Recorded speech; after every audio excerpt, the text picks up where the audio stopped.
Just talk a little bit about the game from your perspective tonight. Yeah, it was a weird game. I thought defensively we were really good. I think that was probably the fewest touches I've had on the ball in a game this season. So I think that's a big testament to our back line, not only our back line, but the whole team and the defensive shape that we had. We had some guys who haven't had a ton of minutes come in, and guys playing maybe in a different position than they're used to, and everyone took that on board and worked really hard. And I think we dominated the game for the most part, kept a lot of possession, and just couldn't find the back of the net. Thanks, Jeff. Jacob and Miller. Yeah.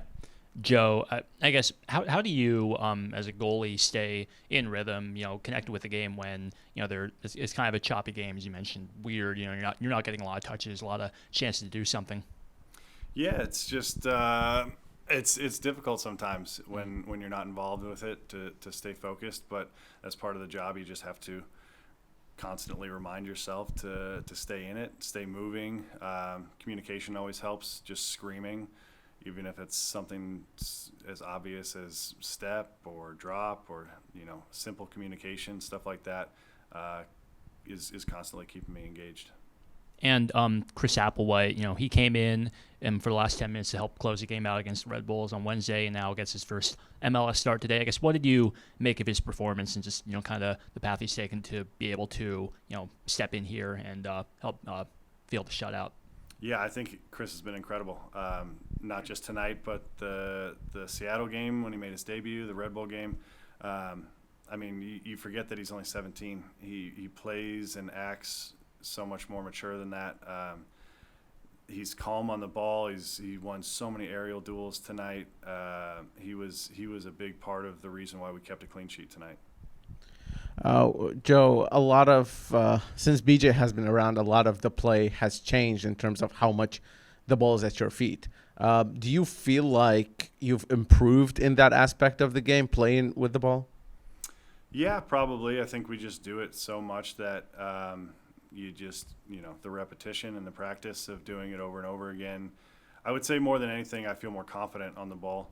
And it helps that we have a team who, as a whole, we are willing to play. I think guys dropping into good areas and giving me options when I have the ball is a big reason why I have the confidence to play out of the back, and a big part of what we're trying to do. And ultimately, we're still trying to move the ball forward. We're not just going to keep possession for the sake of possession. We're trying to find ways to unlock the opponent's press and move the ball forward. So it's definitely more possession than we've kept in the past in the back, but there's a purpose to it. And then you spoke about guys coming in and giving you options. Walker Zimmerman has been out of this team for about a month now. And defensively, results speak for themselves in terms of what you guys have been able to do. What does that say about Jason Palacios, but also everybody else kind of in that lineup that's kind of helping out with Walker's absence? Yeah, Walker's obviously a difficult player to replace.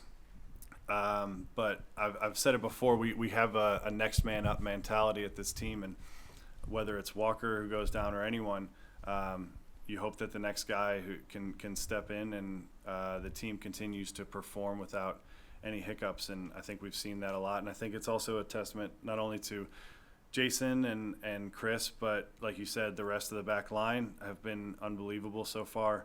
And the team as a whole has defended really well. And we work a lot on just positional pressing and, filling in roles, and guys are really tuned into that and know exactly where they need to be, whether it's the back line, the midfielders, or the strikers. And I think all of it really helps, contribute to our defensive record.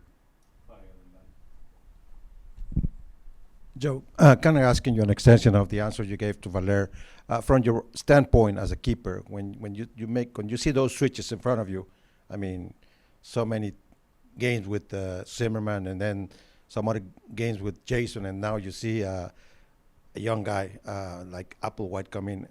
How does change your mindset for before the game when you see those changes that are going to happen? It doesn't at all.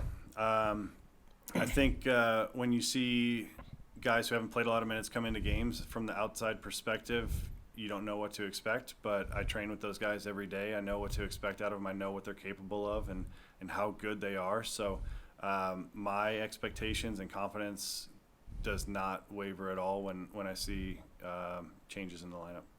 And then, for as good as he's been, I'm talking about this case about the Andy Najar. He makes kind of loses the ball and makes that mistake at the end. What is the conversation that goes on after that happens? And really, the goal or whatever the scoring opportunity didn't happen. I mean, we kind of touched on it earlier, but we want to play out of the back. We want to take risks, and we want to try and keep the ball. So that's just a part of it. We're going to lose the ball. I'm going to lose the ball in bad situations. Other guys are going to lose the ball. It's not a problem. That's part of life. That's part of soccer. It happens. You just react to what's next, and you move on. Joe, you touched on Chris a little bit earlier, but I can't remember an aerial duel that he lost in that game. Just from your perspective, how important is it? I know there's the mental aspect of the game and just a lot more that goes into it, but for a guy 17 years old to come in and just dominate physically against guys who've been doing this for years, how important is that? Yeah, it's incredible to see, and especially against a team like DC United where they wanted to play a lot of long balls and hope to win knockdowns and second balls. For him to step in and to dominate in the air the way he did was a huge boost for us, and I think it was pretty deflating for them. And then this year, and I guess since BJ got here, we've seen kind of the team defending shift into kind of keeping the ball farther away from goal, pressuring higher, and really just kind of keeping defending higher up the field. How important do you think that has been to kind of sustain some of these defensive results recently? I think it's really important. I think we've been not only pressing higher, but I think the team as a whole has been more compact. Our back line has been getting higher, and I think with the exception of long balls over the top, teams don't really have many options. We have tenacious players like Yazbek and Eddie who are just hunting balls. We have a term that we like to use a lot called press after loss. And essentially it's when we're in possession and we lose the ball, we need to press immediately, everyone. As soon as we lose it, the back line is stepping up. And I think that kind of mentality has done wonders for us.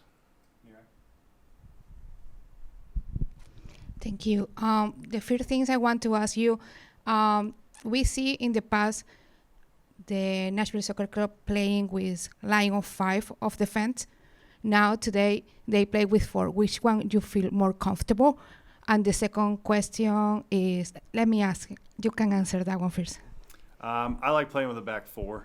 I think that's our best formation. I think we only really go to a back 5 when we're trying to close out a game or if we are, trying to go after a game and we want to get our wingers a little bit higher. So I think the back 5 is more of a situational formation for us, but I think we've done really well with the back 4.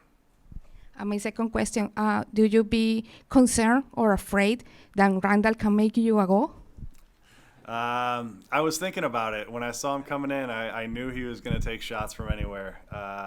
So I knew I had to be alert and on my toes whenever he got the ball. And I've seen him score some bangers in the past, so I'm happy that he didn't get one today. All right, thanks, Joe. Thanks, guys. And as a reminder, we will have a media availability Tuesday ahead of the Open Cup match at 15. Thank you. Thanks, guys.